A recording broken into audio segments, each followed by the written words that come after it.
Welcome to the review video for quiz number 4 for Old Testament chronology.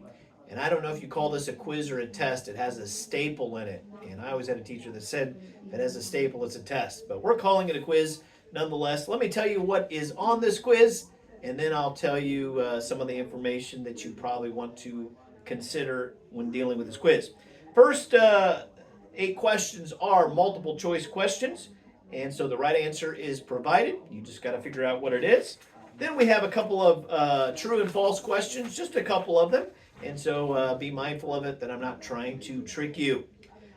This part, I believe, is free money. All you have to do, the next section is match plagues 1 through 10 with what they are. And so as long as you know the 10 plagues and know which number they are, that is almost free answers right there, all right? Then there is some matching people with what they did. Think about the different judges, different kings, different enemies of Israel that we talked about, and there's a matching section there with that. I have one short answer question there, and so that'll be kind of nice for you, and I think it's an easy one that you can get. And I even got a bonus on there, so that'll be a blessing.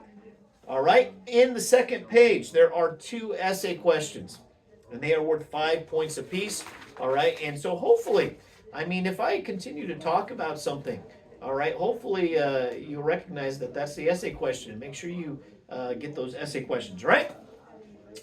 Now on with review, all right? And by the way, this review starts with the Exodus stage, goes through the conquest stage, and starts into the judges stage where we left off last week, all right? All right, we talked about the Exodus stage. There are 4 books of the Bible that deal with that. Exodus, Leviticus, Numbers, and Deuteronomy. All right, so those are the 4 books of the Bible dealing with the Exodus stage. We mentioned there are 4 main characters in the Exodus stage, and that is Moses, Aaron, Caleb, and Joshua.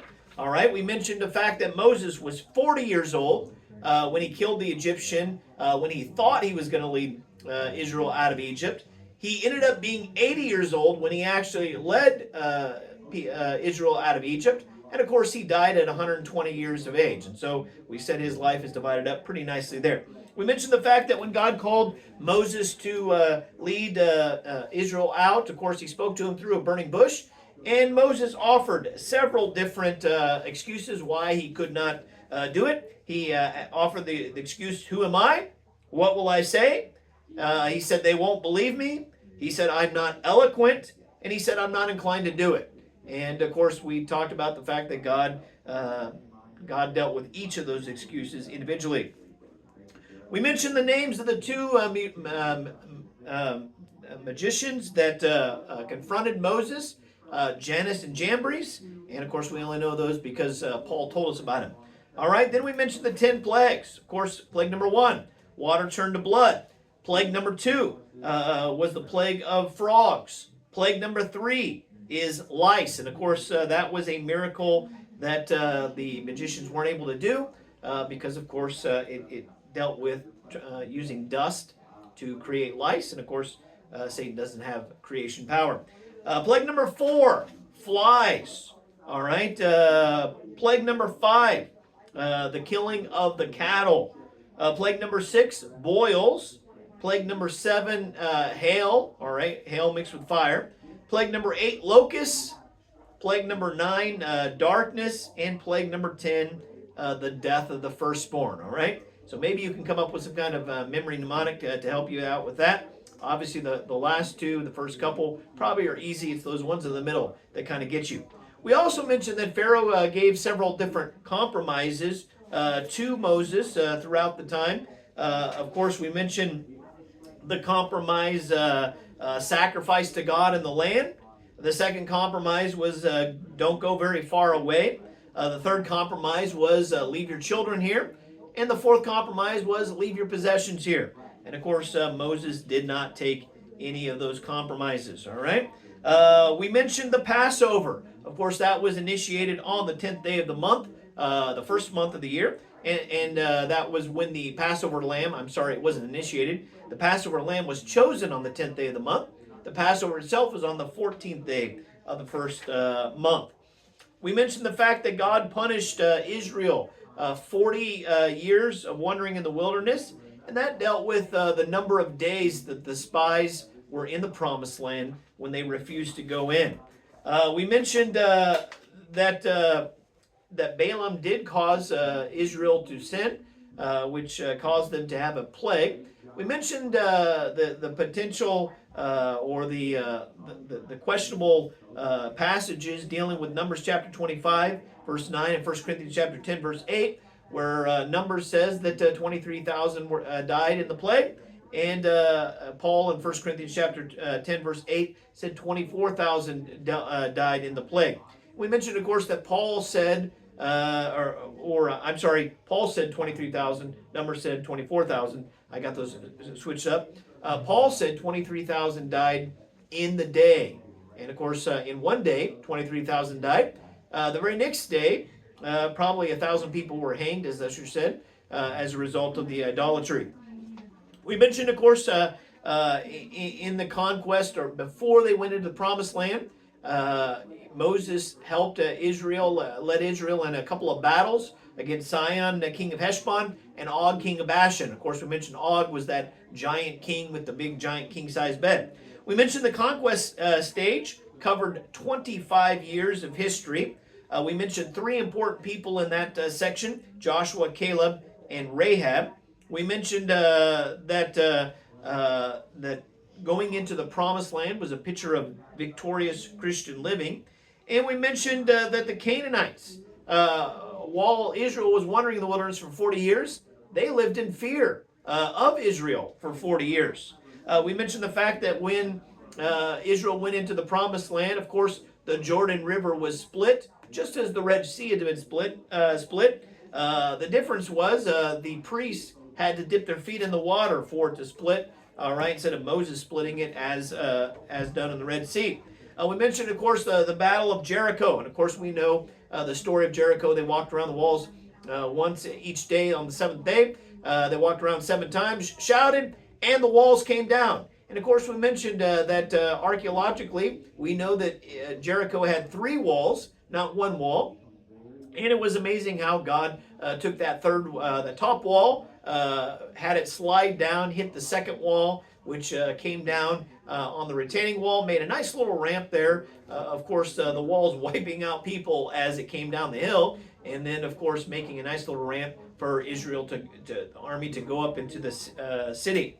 All right, we mentioned the fact that Joshua made a prophecy about the city of Jericho, that when it was rebuilt, or when it would be rebuilt, the man who rebuilt it would lose 2 of his sons, one at the beginning of the building and one at the end of the building. And of course, that was fulfilled 5 centuries later. We mentioned the fact that during the taking of Jericho, that a man named Achan stole some of the spoil from the city, and of course, God judged them as a result of that. We mentioned the sneaky group of Canaanites called the Hivites.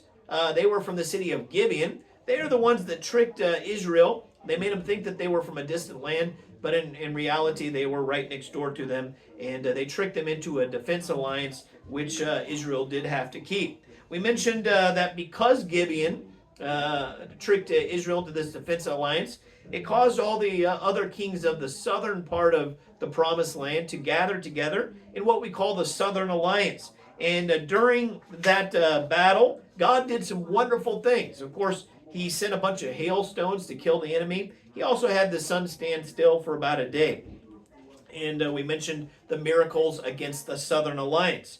Later on, after they defeated the Southern Alliance, we mentioned that they went against the Northern Alliance. And of course, that was several kings put together by Jabin, king of Hazor. And the difference between the Southern and the Northern Alliance, in the Northern Alliance battle, God didn't do any miracles. God simply just used the military of Israel. And so we noted that God can use miracles. Sometimes he doesn't use miracles, but he still gives the victory. We mentioned, of course, that the tribes of Reuben, Gad, and half the tribe of Manasseh, they didn't claim a land in the promised land. They claimed land on the east side of Jordan before they came into the promised land, and that was some extra land. We mentioned that Joshua died at 110 years of age. Then we mentioned the Judges stages. And of course, Judges deals with Judges, Ruth, and part of the book of 1 Samuel. It's about 300 years of some of the darkest part of Israel's history. We mentioned that the book of Judges records 7 apostasies, 7 servitudes, 7 heathen nations, and 7 different deliverances. We mentioned that there were 15 different judges, of course, Deborah being the only woman judge. And we mentioned the theme of Judges. Every man did that which was right in his own eyes. We also mentioned that the angel of the Lord is mentioned 20 out of 80 times in the book of Judges. And so even though it was dark, God was definitely there. The judges we mentioned up until we stopped last period, we mentioned that Othniel was the first judge. He was the son-in-law of Caleb. And of course, he defeated that king with the very long name, Chushan-Rishathaim, king of Mesopotamia. You have to spell it right to get it right. I'm just kidding. All right. But you can impress your friends there by being able to pronounce that name. Then, of course, we had the fatty king, King Eglon of Moab. He was defeated by Ehud, the left-handed judge of Israel. Then we mentioned Shamgar, of course, who defeated 600 Philistines. Then we mentioned the female judge, of course, Deborah, and she defeated she with the captain of the army, Barak. Barak, of course, wouldn't go without Deborah going to battle, but they defeated the captain of the king of Hazor, the captain Sisera. He had 900 chariots of iron. We mentioned that because Barak wouldn't go by himself, that God allowed a woman to cause the victory, and of course that was Jair. She was the one that used the nail and drove it through Sisera's temple there in his head. Then we mentioned Gideon. Of course, Gideon was the one who, with 300 men, caused a great victory against the Midianites. We mentioned Gideon's son by concubine, who killed all the rest of his children and was a very evil son. His name was Abimelech. We ended up with Jephthah, and Jephthah is not on this quiz, but don't forget to think about what we talked about or what we're going to start off with in the next class. God bless you. I'll see you on Thursday. Praying for you.